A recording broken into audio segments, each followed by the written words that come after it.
What kind of luck did a brilliant scientist like Michael Faraday need to succeed in life? Well, it turns out quite a lot. Fortunately, he did have a lot of luck. From a supportive boss, a good book, a generous patron, a chemical explosion, a fist fight, and a fortunate outbreak of the plague. Wait a minute, those last three don't sound fortunate at all. Well, they were fortunate for Faraday, and I'll explain in the video. Ready? Let's go.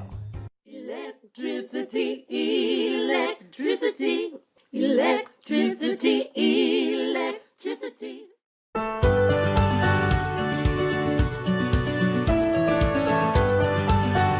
Michael Faraday seemed an unusual person to change the world. He was born in 1791 to a mostly out-of-work blacksmith in the slums of London. His rudimentary education was cut particularly short as his mother took him out of school after just a few months to keep him away from an abusive teacher. He never learned Latin or any languages other than English, and astonishingly, he also never learned mathematics, except maybe basic algebra.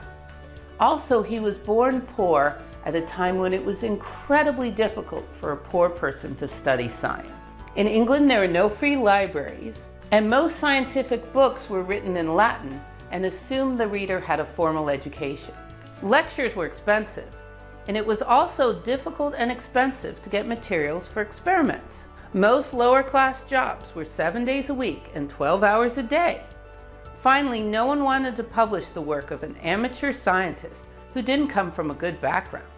Faraday did have a few advantages. First, he was white and male and Christian. Second, he was brilliant and organized. And third, he was very lucky, repeatedly. His luck began when he was 13 years old, and he got a job delivering books for a nice bookseller named George Rabal. He said that Faraday spent all his free time, quote, searching for some mineral or vegetable curiosity, his mind ever engaged. Rabal gave Faraday a lot of free time to experiment and to go to lectures. He also gave him space in the back of the bookshop to conduct experiments. Most importantly, he let his young employee read any book that floated through the bookshop. Years later, Faraday credited 2 books for inspiring him to go into science.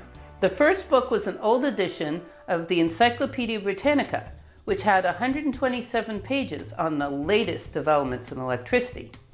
The second was a book called Conversations in Chemistry. A bit of background on the chemistry book. At the time, the most famous science speaker was a man named Humphrey Davy.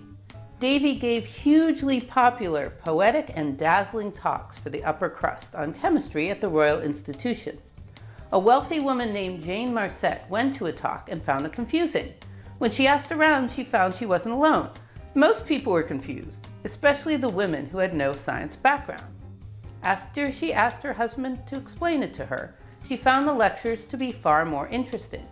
For this reason, she wrote a simple introduction to chemistry, quote, especially for the female sex.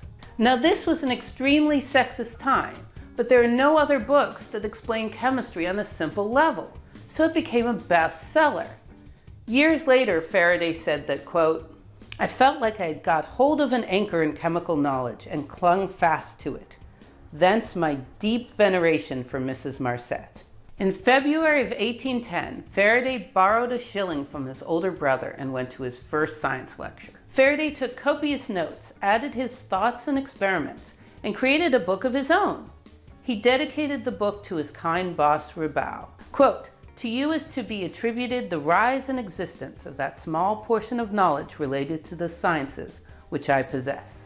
Meanwhile, Humphrey Davy, the man whose talks inspired Jane Marcet to write a chemistry book, was becoming more and more admired. In 1812, he was made a baron and married a rich socialite. Now that Davy was Sir Humphrey Davy with a demanding social life and wife, he decided he would curtail giving so many talks. Therefore, he put together a series of 4 final talks.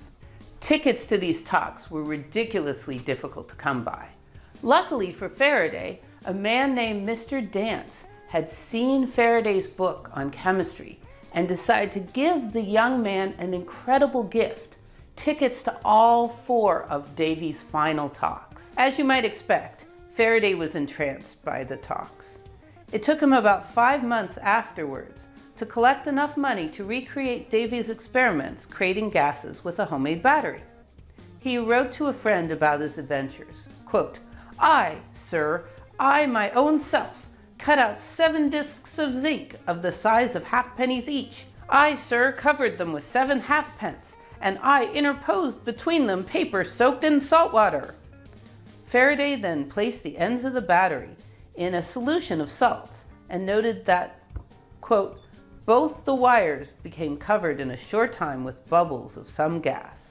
Just as with the previous lectures, Faraday created a book of his notes from Davy's talks, interspersed with his own experiments and observations. Faraday wrote a pleading letter to the president of the Royal Institute for a job, but never got a reply, even to reject him.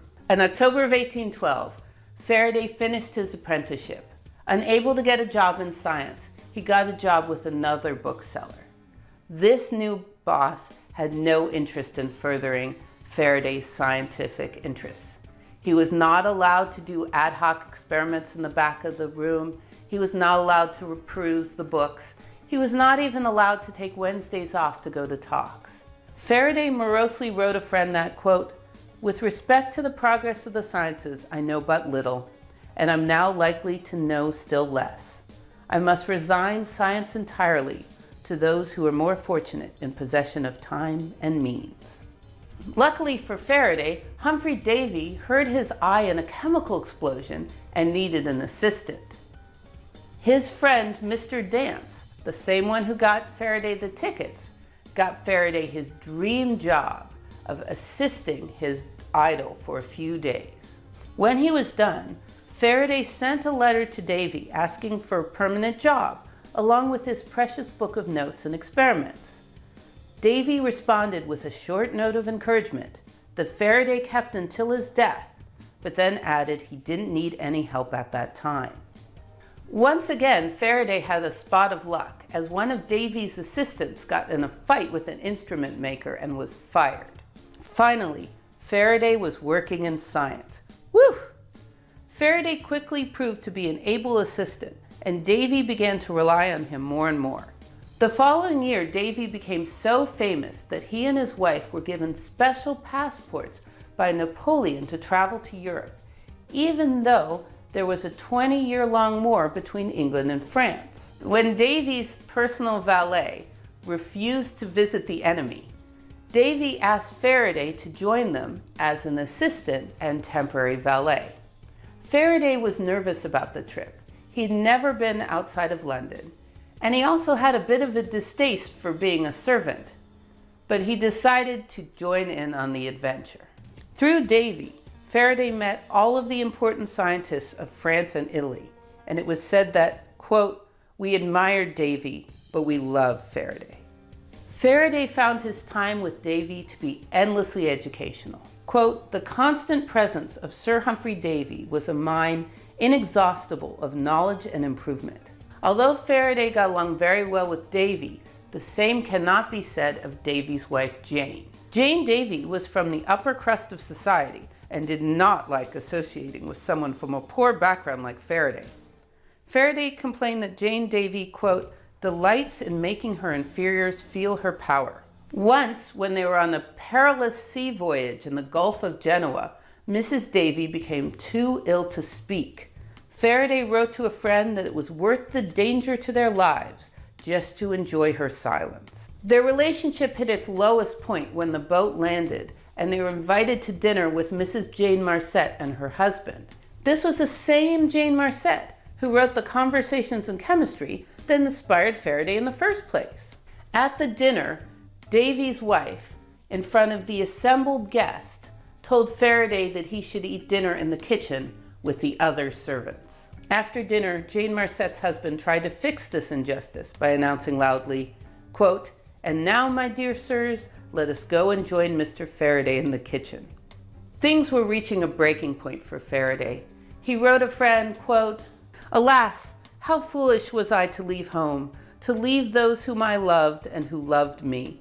Who knows what would have happened if they hadn't heard there was an outbreak of plague on their next stops, Greece and Turkey.